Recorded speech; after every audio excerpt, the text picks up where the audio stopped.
In a few minutes, we're going to take a look at the legal implications of the Comey firing and whether there's any obstruction of justice. And as we said, big developments now where yet another name and another role has been added. We'll get into that as well. But first, the politics and Republicans in quasi-revolt. I think it's reaching the point where it's of Watergate size and scale and a couple of other scandals that you and I have seen. It's a centipede that the shoe continues to drop. I think we could do with a little less drama from the White House on a lot of things. Two top Republicans in different ways saying what's going on in the White House is over the top. It's gotten so bad. I want you to think about this. Fox News last night could not get a single Republican to come on their program at 6 p.m.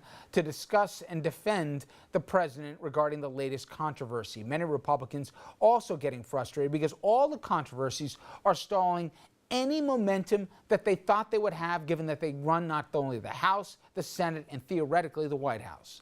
Tax cuts, climate change, health care, all that taking a backseat as the White House is in full damage control mode. And the American people, well, we've got the numbers to prove they're not too thrilled either. This brand new political poll is out here, and it shows the president's approval rating has fallen to 42%, and other numbers have that even under 40. It was, just as a point of comparison, sitting at 46% before the Comey firing. As we said, numbers in the 30s, some even mid-30s here, guys. And to my end, it's just that unknown that they have. What are they going to find? I know I could see Paul Ryan had a presser today. He said, this is my chance to finally get the tax reform that at least, whether I think it's a cockamamie plan or not, I know he believes in his core that that's good prescription for America. He's been waiting for this to get the health care reform, repeal Obamacare, to try and get the tax reform here, to try and, maybe even do the infrastructure with the president. He has got a lot of ideas in terms of choking and scaling back government. People laughed at him today when he was talking about tax reform. Like there was any way, shape, or form Washington could possibly do anything in this environment, because basically it's been throttled by the scandals du jour and the hourly breaking news updates that we keep on getting. We are living in unprecedented times where the good news, we're all witnessing history in terms of we've never seen an administration like this, where the agenda or potential agenda is completely out the window. We have a president that some people are speculating about his capabilities. I'm talking about mental capabilities. I spoke to a therapist today, and we're going to have that interview for later on in the week here, but real questions about that capacity. But to the here and now, Andrew, where are Republicans is a question asked. And of course, we've got to look through this political prism, because you would hope there'd be more McCains to say, I don't stand for this, because Trump's a Republican in name only. Let's be honest right now. Nobody stood with him until the November surprise. But they've got him now. What do you think it takes for the trickle of senators that we've seen say, we need an independent prosecutor, we need to get to the bottom of this, use Watergate as an example? When does that trickle become a deluge, if it ever does? We're getting closer and closer every single day, and I don't think Republicans know where they are right now on this. We're in a little bit of a hazy period where they're trying to figure out exactly what position they want to take. The Comey thing can be skewed and can be viewed through a partisan filter. Mm-hmm. You like him or you didn't like him, he hurt you or he helped you, he deserved to be fired or he didn't. You can rationalize the Comey firing, even though he's running the investigation into President Trump. And the president himself said he was fired. That's correct. That's correct. But people can still sort of spin that. The Russia leak, I think, is potentially deadly to the White House, because that is crystal clear for people at home to get, regardless of partisan blinders.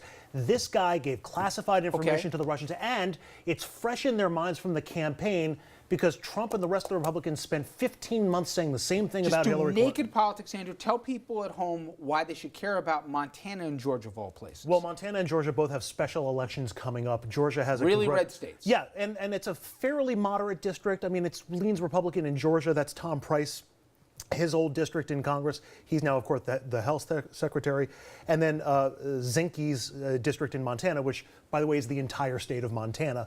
They're both coming up in special elections. Republicans should win them both. But this is the race that John Ossoff, we focused on him about a month ago with all of the Tea Party, or the Democratic version of the Tea Party, and he won the runoff election, though he's still in the final two. He did better than expected in that race. If he actually wins that, or if the Montana race goes Democratic, you're going to see Republicans in panic mode all over this country. Any race that's on the ballot, including the governor's race in New Jersey, county executive races in Westchester and in Nassau.